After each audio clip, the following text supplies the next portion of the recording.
Well, over the last many days, I have been riding the Yezdi Adventure, and I have been bombarded with questions from people who are following my rides. Have I switched from the Bajaj Dominar to the Yezdi Adventure? Well, for a start, no. These are two different segments of the motorcycles. So definitely they have their class in their own world. But I was given an opportunity from the fabulous folks at Classic Legends when I placed my request, hey guys, can you send me an adventure for riding it out to Pondicherry, because that's where the yearly pilgrimage of the Southern Raid happens. This is a community of the Yezdi and Java motorcycles of the south of India, and it's a congregation of more than about 80 to 100 or sometimes even more motorcycles that join up, the old vintage and the new ones. So without hesitation, the marketing team coordinated with me and sent me an SD Adventure to ride it out. Absolutely no obligations, and this is not a paid update or a review or what would I say? I'm not getting paid for it. It's as simple as that. But I'm doing it out of my own will for people to know some of the differences that I've experienced of riding the Dom and the SD Adventure. The Dom is, of course, it's really given me a huge canvas of the rides around the world.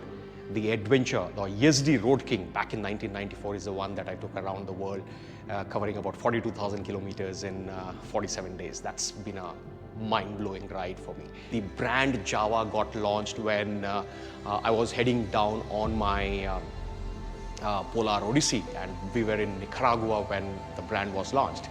And again, unfortunately for me, I was somewhere in Namibia when the brand Yezdi was launched last year. I've really longed to get astride the adventure, and here I am doing these rides, and I've really enjoyed the so many types of terrain that I experienced in my close to about 900,000 kilometer ride so far.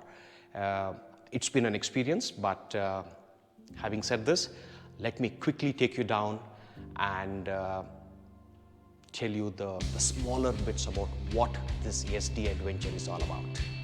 Since I got the Yezdi Adventure, I've put in close to about 800 kilometers, and it's about time that I clean the bike, I lube the chain, and I'm not sure how long would I be retaining this bike before I hand it back to these guys.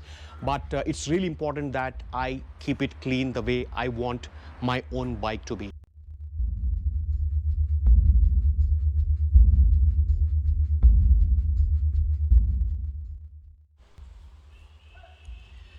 Well, who doesn't like a nice, neat looking bike?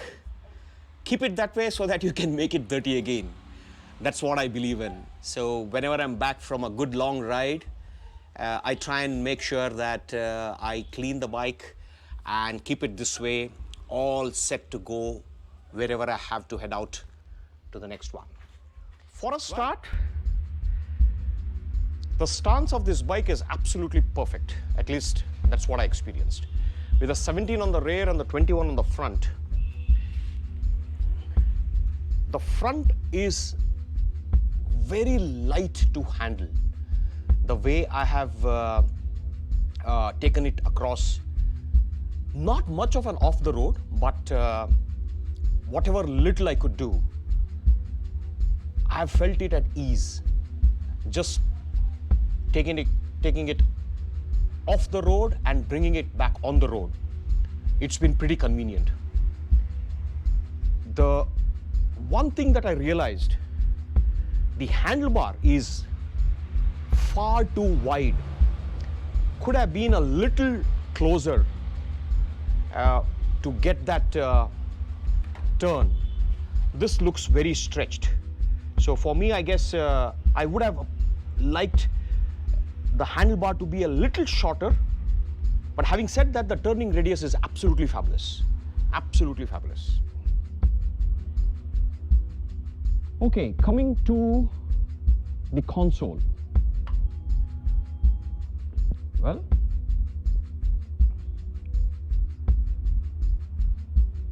very beautifully set up, has a whole lot of details. Well, the Odo reads 6,940 kilometers. I got it exactly when the Odo was reading 6,000. So I put in about 940 kilometers on my ride very recently. Very, very informative console. You have the gear indicators, the fuel gauge, you have the time, and you have the 3 options of the ride mode: the road, off-road, and rain. The switches here will help navigate the console. I'm yet to learn a lot of these things, but what I did realize is if I go to the M mode, I would get the trip A and trip B. Average is something that I was really impressed. 29 kilometers to a liter of petrol. Then you have distance to empty. Now this is really interesting. So I can still do 421 kilometers, which means I have a full tank and 421 kilometers to distance to empty. Even if you rough it out, it's still about 350 kilometers on a full tank, which is very, very impressive. I'm not really sure what this B-100 is, and that's again back to the Odo. Now, in case I get to the V mode, now here you have, keep it pressed for 5 seconds, the ride modes will switch on. Either it's rain and then I press on S, it stays there. Then you have, keep it pressed on again, you have off the road, and then keep it pressed on again. Once it sets in, it takes you to on the road mode as well. Now, one thing that I really missed is on the fly, on the go, in case I have to switch from road to off-road, it does not happen. Or am I getting it wrong somewhere? I'm not sure. But when I stopped to do the switch, it readily accepted, and then, you know, the rear wheel completely disengages from the ABS, and you can feel when you drift or just accelerate on the gravel or the dirt roads. It was fun, trust me. Well, there is an option to get onto the Bluetooth. I haven't tried that. And yes, a very beautiful logo of Yezdi flashes all the way. I suppose it would be a turn-by-turn indicator, which is something that can be done. I'm really not sure about that. But I am not a techie guy, so I might fail in giving you a strong impression about this console. But what I really loved is it's a very neat console.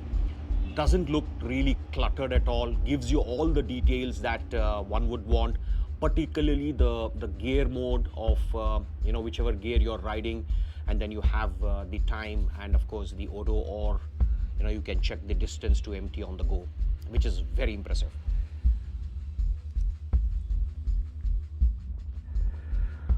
Well, some of the accessories that might come ready fit on the Yezdi Adventure. The charger, very thoughtful. You have a USB and a C, because most of the phones now come with the C to C, and I did end up engaging with that, and it was pretty fast enough to charge my phones. The mirrors are pretty wide enough, gives you a good view of the rear, and I insist people should use the rear view mirror when you are overtaking, because these are your eyes at the back. I'm not sure whether this whole setup is part of the OE equipment, because what I realized is this finishing is pretty crude, not in line with a good manufacturer's deliverable. But this came to me like this, but I definitely feel it is way too heavy for me. I wouldn't really want to use this on my setups, I would look at something that's far more lighter and more that would actually help me in case I drop the bike. So that is something I'm yet to know whether this comes in as a OE package. I'm definitely not impressed with the kind of finishing here, and from the sheer look of it, it looks pretty heavy enough.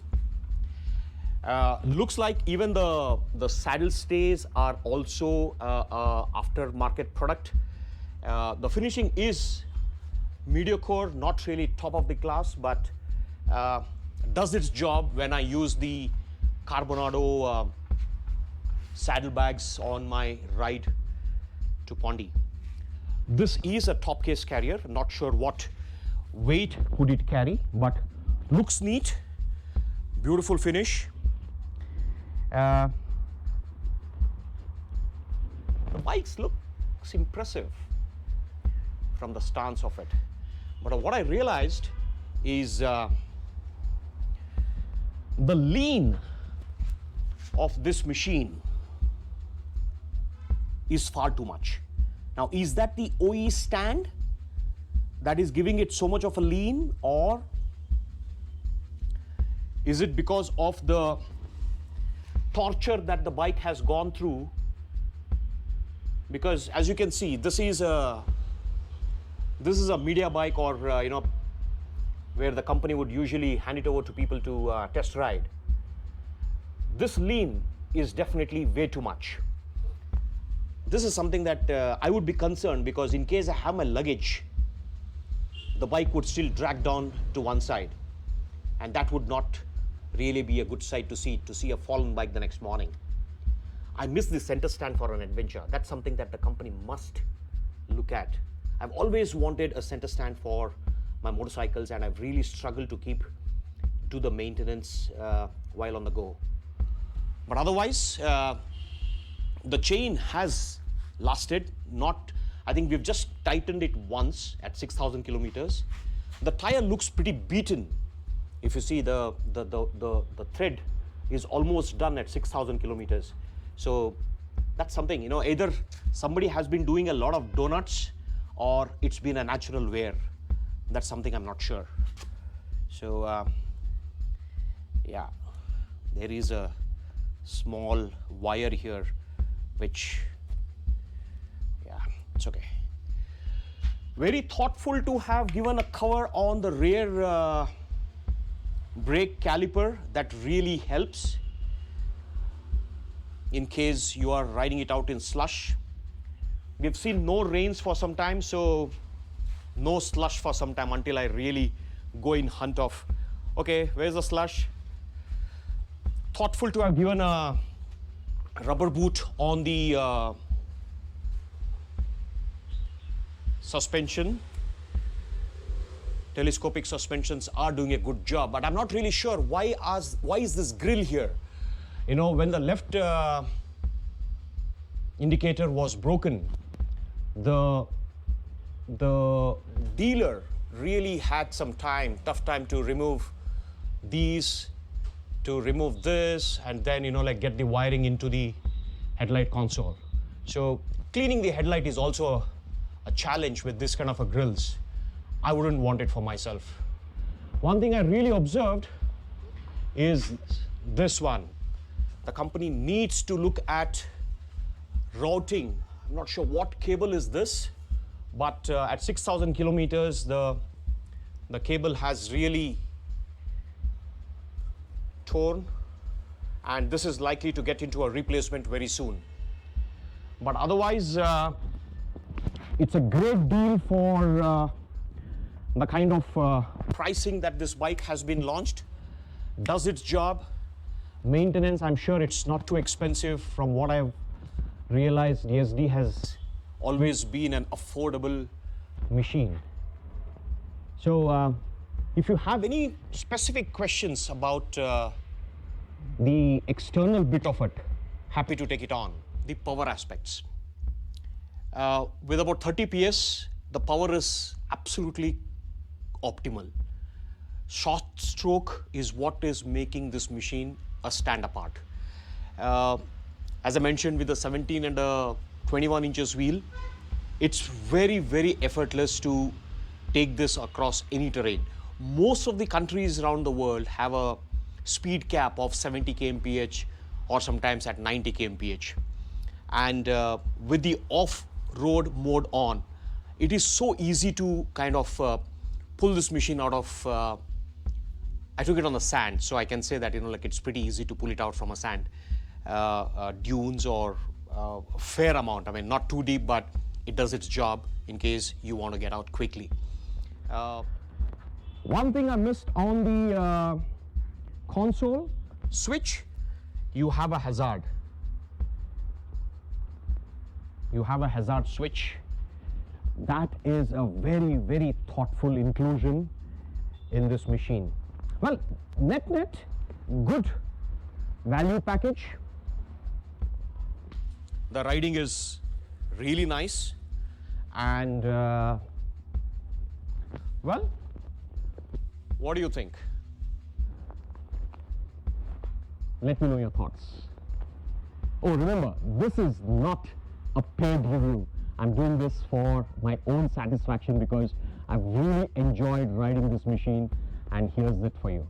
That's a complete update, at least from my side. I'm not a techie guy, but from an adventure standpoint, this bike can go anywhere.